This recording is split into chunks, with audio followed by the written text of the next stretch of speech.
Él es Ignacio Morales Lechuga. Don Ignacio, muy buenos días. Qué gusto saludarte. ¿Cómo estás? Gracias, Luis. Muy bien, muchas gracias. Disfrutando del descanso de este lunes. Y ya venimos a perturbarlo, una disculpa. No, hoy en Puente ya venimos a perturbarlo. Encantado de la vida. Yo sé que ustedes son muy trabajadores, además, y lo celebro y lo aplaudo.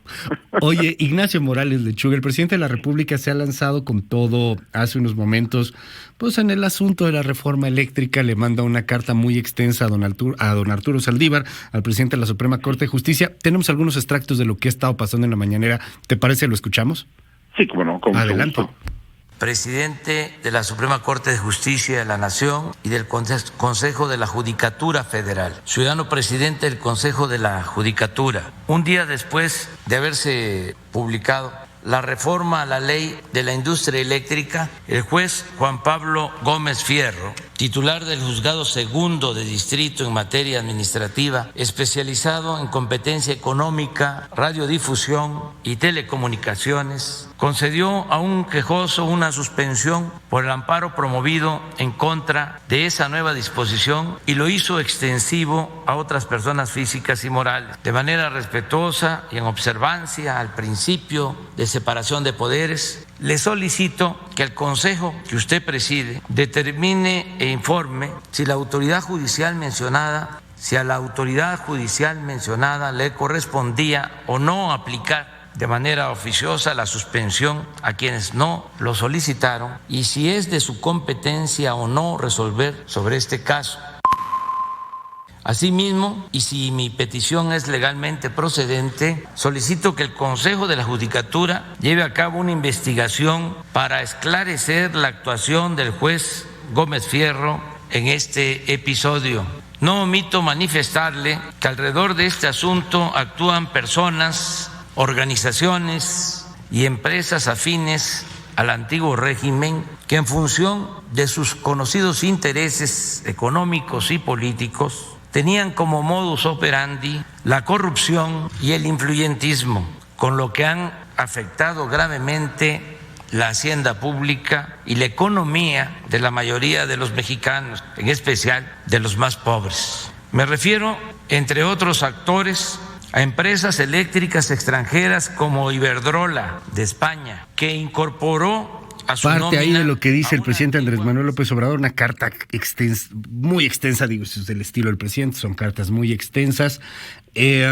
Híjole, ¿frente a qué estamos, don Ignacio Morales Lechuga? Yo creo que hay una confusión enorme del presidente y desde luego de muchos de sus seguidores. Él empezó criticando al juez porque no promovía, respetaba o defendía el interés nacional. Es decir, él todo lo ideologiza. No obstante que la experiencia le ha demostrado que no son tiempos de ideologías, sino de medidas prácticas en muchos sentidos, que cuidando el interés nacional, desde luego, la ética, la soberanía, de alguna manera tiene que responder hacia decisiones que sean las más beneficiosas para la población y no necesariamente para el Estado.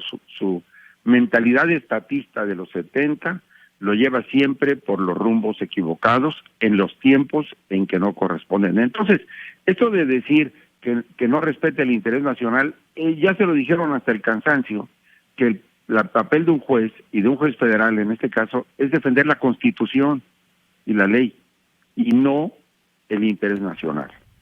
Si la Constitución está siendo violada por una ley eléctrica, si se están invadiendo funciones como lo hizo la Secretaria de Energía sobre la CENACE, si no entiende la conformación del Estado mexicano, si no entiende la división de facultades, si no entiende la división de poderes, si no respeta su promesa o su juramento de haber cumplido con la Constitución y siente que la Constitución está para servir a los intereses de la 4T, pues estamos fritos.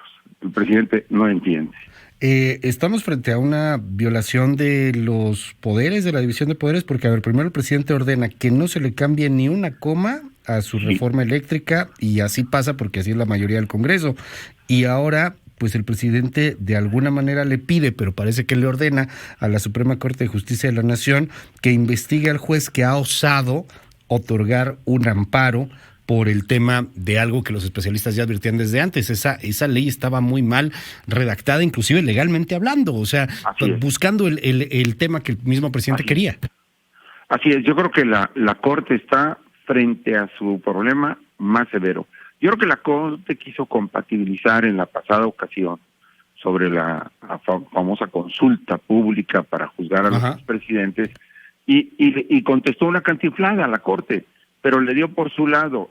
No es el papel de la Corte, no es darle por su lado al Ejecutivo, ni siquiera concederle. El papel de la Corte es de un control de la constitucionalidad en este país. Si los legisladores hacen mal su trabajo y el Ejecutivo hace mal su trabajo, la Corte siempre tendrá la posibilidad de corregir el rumbo constitucional de las cámaras y del presidente, o sea, del Ejecutivo. Esa es precisamente la división de poderes, y el control de la constitucionalidad no le corresponde al presidente ni tampoco al Congreso, le corresponde a la Corte. Así que la Corte, integrada por 11 ministros, tiene sobre sus espaldas el cuidado de cuidar, tiene sobre sus espaldas el deber de cuidar el respeto a la Constitución. Totalmente. Y eso es lo que tiene que entender el presidente. Dime algo, estamos platicando con Ignacio Morales Lechuga. El juez Gómez Fierro está haciendo una especie como de ejemplo para aquel juez que se atreva a ir en contra de los designios presidenciales, porque, bueno, el escarnio que trae en redes, el escarnio que traen los medios afines a la Cuarta Transformación, es brutal. Se le acusa hasta de narcotraficante, de corrupto, de que recibe sobornos de Iberdrola, o sea, se le está acusando absolutamente de todo.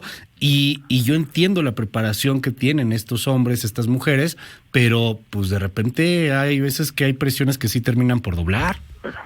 Por supuesto, y el juez ha demostrado que tiene unos pantalones bien puestos y a mi juicio unos principios perfectamente sostenidos y estructurados. Es una persona que merece el respeto de todos los mexicanos y que la verdad no ha cedido a las presiones de nadie. Y esto es lo que necesitamos nosotros.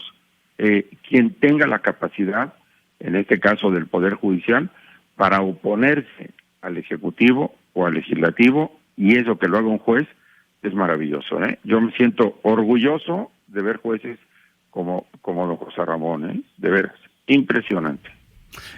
Finalmente, déjame preguntarte, estamos platicando con Ignacio Morales Lechuga, estamos volviendo a este país de un solo hombre, pero pareciera que a mucha gente no le importa, lo está dejando pasar. Estamos viendo por ahí que ya mejor no se enteran, que ya mejor no leen noticias, que ya mejor cada quien haga lo que quiera, y se antoja un riesgo muy grande para la democracia y para lo que habíamos avanzado en construir.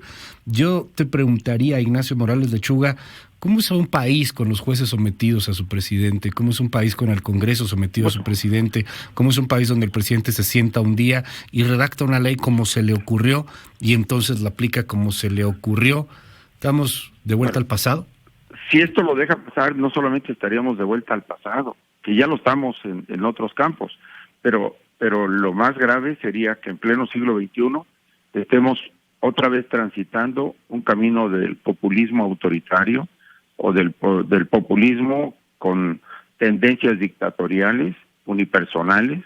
Yo creo que eso nos llevaría por el rumbo de un populismo fascista, casi extremo, similar al que sufrió Italia y que le costó muchísimos años con Mussolini, o similar a Europa, en Alemania, con lo que les pasó con Hitler, o aquí en América Latina con Castro y con Chávez y los Nicaragua, por supuesto, Bolivia. Entonces, es un camino que no le conviene a México recorrer y que desde luego está al alcance de todos nosotros poder corregir el rumbo y apoyar en este caso, como lo están haciendo las asociaciones de abogados. Uh-huh. Y yo creo que atrás de las asociaciones de abogados que están reprobando las amenazas del presidente en contra de los jueces y de la Asociación de Magistrados y Jueces, pues atrás vendrán las universidades, porque yo estoy viendo un despertar en ese sentido de conciencia nacional y no creo que facultades de Derecho y algunas universidades se queden calladas frente a estas amenazas presidenciales. En algún momento la dictadura perfecta del Priato, decían, pero bueno, había ciertas reglas escritas. México no ha vivido un Mussolini, un Castro, un Chávez, un Hitler, un Maduro, un Evo Morales, por ejemplo. Afortunadamente, porque al final de cuentas ese poder omnívodo absoluto de presidencial duraba 6 años.